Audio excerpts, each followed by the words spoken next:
Morning, welcome back to our channel. আশা করো তোমরা প্রত্যেকে ভালো আছো, আমরাও ভালো আছি। তো এখন বাজে সকাল 9:22। আমার সমস্ত কাজবাজ করা হয়ে গেছে, সমস্ত গুছিয়ে টুছিয়ে। এই জায়গাটার অবস্থা না খুব খারাপ থাকে, আমরা সারাদিন এটার মধ্যে বসি তো। আর ওই কালোটা ভাঁজ করা, ওটা হচ্ছে প্রমির রেনকোট। ঠাকুর পুজো আমার দেওয়া হয়ে গেছে, রান্নাঘরও একদমই পরিষ্কার রয়েছে, কারণ আমি রাতের বাসন টাসন মেজে দিয়ে তারপরে গেছিলাম। স্নান দান করে ঘর মোছা সমস্ত হয়ে গেছে, পুজোও দেওয়া হয়ে গেছে। আজকে বৃহস্পতিবার, তাই ভাবলাম সকাল সকাল পুজোটা দিয়ে তারপরেই রান্নাঘরে ঢুকবো। তো আজকে রান্না করবো ভাবছি মুড়ি ঘন্ট আর মাছের ঝোল। দেখি কতটা কি হয়। আরও টিফিন তো বানাতেই হবে, টিফিনে কি দেবো এখনো ভাবিনি। সেটা রান্না করতে করতেই নয় ভাববো। আগে মাছের মাথাটা ভাজতে বসাই, মুড়িঘণ্ট বা মাছের ঝোল, মাছ আর মাছের মাথা দুটো একসাথে ভেজে নিয়ে তারপর মুড়িঘণ্টটা করবো। অনেকদিন মুড়িঘণ্ট খাওয়াও হয়নি। আর মাছের মাথাগুলো কি, মুড়িঘণ্ট আমি আর প্রমি খুব ভালো খাই এমনটা নয়, আর মানে মাছের মাথাগুলো কি করব, তাই জন্য কত ডাল আর সবজি খাবো। আগের সপ্তাহেই ডাল খেয়েছি তো। আর রেনকোটটা কালকে প্রমিকে আমি বলেছিলাম তুমি পরেই বেরিও, কারণ বৃষ্টি যখন তখন নামছে কমছে। যদিও 10:15 থেকে কমে গেছিলো বৃষ্টিটা, আর হয়নি। তো তাও ঝিরিঝিরি যদি রাস্তায় পড়ে তখন তো আবার স্কুটি থামিয়ে আবার রেনকোট পরবে, তাই পরে আসতে বলেছিলাম। তাই ঘরে এসে খুলেছিল, তাই আমি এবার ভাঁজ করে দিয়েছি। আজকে আবার ডিকিতে ঢুকিয়ে দিয়ে আসবো। আজকে যদিও গাড়িতেই যাবে। চলো রান্না করি। এখানে আলু আর পটল দিয়ে মাছের ঝোলটা করেছি। এই যে পটল সব নিচে পড়ে গেছে। তো আলু আর পটল দিয়ে এখানে ধনেপাতা টমেটো দিয়ে মাছের ঝোলটা বানিয়েছি। এখানে প্রমি চা বসিয়েছি, চাউমিন করে দেবো, সেই সেদ্ধ হয়ে গেছে। আর ওখানে এখন চলছে হচ্ছে মুড়িঘণ্ট। এখানে আমার মুড়িঘণ্টটাও হয়ে গেছে, আমি চাল দিয়েই করেছি। তো আমি একটু গ্রেভি ভালো খাই, প্রমি এরকম শুকনোটা ভালো খাই, তাই জন্য আমি শুকনোটাই করলাম। আর টেস্ট করলাম যে নুন টিন ঠিক আছে কিনা, দেখলাম অসাধারণ খেতে হয়েছে, খুব ভালো খেতে হয়েছে। মুড়িঘণ্ট আমি সচরাচর ভালো খাই না, প্রমিও ভালো খায় না। তো তবে আজকেরটা অসাধারণ খেতে হয়েছে। জানি না মানে অনেক দিন বাদে, বহু বছর বাদে করলাম, 2 বছর বাদে বোধহয় করেছি, তো তাই জন্য ভালো লাগলো কিনা। সমস্ত কাজবাজ হয়ে গেছে, দেখে বুঝতেই পারছো। রান্নাঘর একদম পরিষ্কার পরিচ্ছন্ন করে দিয়েছি। আর এখানে সমস্ত হয়েও গেছে, ভাতও হয়ে গেছে, আর ওর টিফিনটাও হয়ে গেছে। চাউমিন দিলাম, কাঁচা লঙ্কা, ডিম, গোলমরিচ, মানে ডিম ঝুড়ি, গোলমরিচ, একটু সস দিতে বললো, তো সস টস দিয়ে হয়ে গেছে। এখন বাজে হচ্ছে 11:13। ও একটু বাদেই খেতে বসবে, আমি একটু তার আগে বসিয়ে নিই। এখন বাজে 6:20।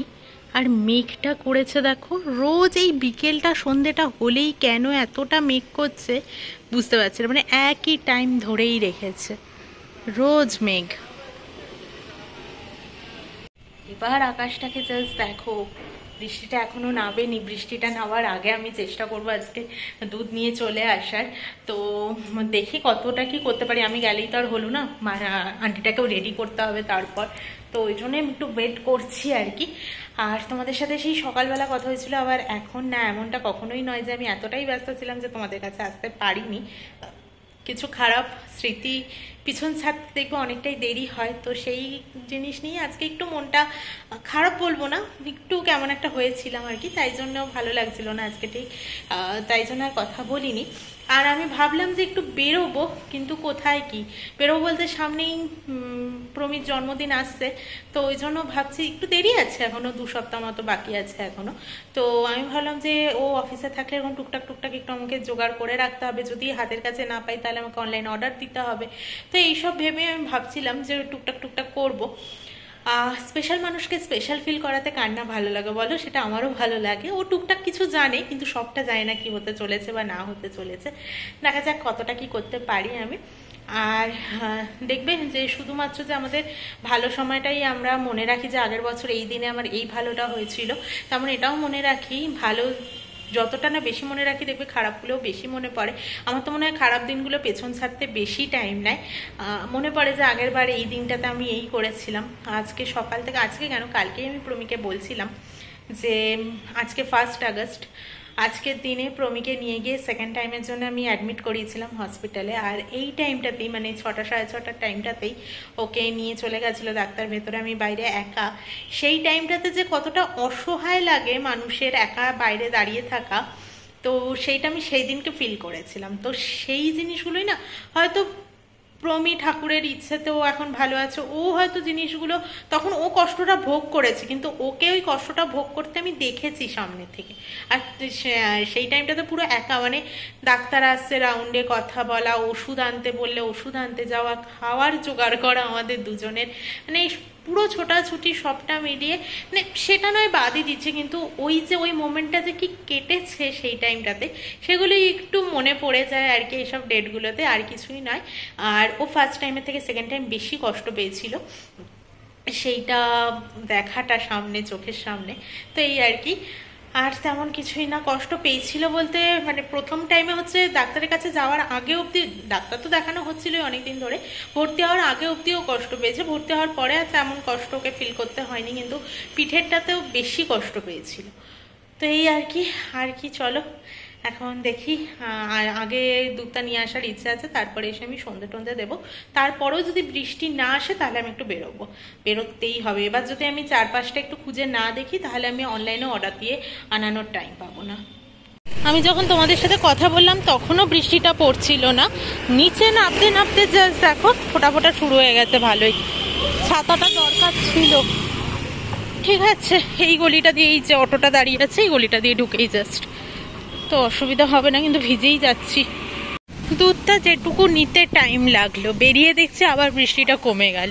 মানে এই যে কি লেভেলের বৃষ্টি হচ্ছে ভগবান জানে, মানে পুরো কমেনি, বাট ঠিক আছে, এইটুকু নিয়ে নেওয়া যায় আর কি। কিন্তু এর আগে যেটা পড়ছিল সেটা জোরেই পড়ছিল। ও মা, আবার জোরে নামছে, পা চালাই তাড়াতাড়ি। দেখো আমি সন্ধে দিলাম আর দুধটা গরম করলাম, ঝমঝমিয়ে বৃষ্টি হয়ে গেল। ওই দেখো উনি রেনকোট পরা, তো মানে মানে রাস্তাও ভিজে গেছে। এখন আবার দেখছি কমেছে, আর এইখানটাও ভিজে গেল।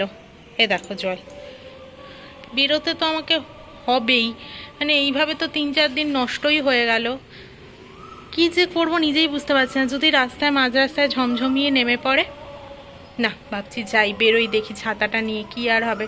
বাড়ির কাছাকাছি থাকবো, খুব বেশি দূরে যাবো না, কারণ আমার হাত বাড়ালেই মানে মেন রোডে উঠলেই সব কিছু রয়েছে। দেখি কি করি। কেমন বদমাস বৃষ্টি! আমি যখন গেলাম দুধ আনতে ছাতা ছিল না বলে নামলো বৃষ্টি, এখন হাতে ছাতা আছে তাই বৃষ্টি নেই। বাজে 10:51, প্রমিও অফিস থেকে বেরিয়ে গেছে, আমার এখানে ভাত হয়ে গেছে, আর এটাই করেছি চিকেন স্টু। দুটো রান্নাই আমার কমপ্লিট।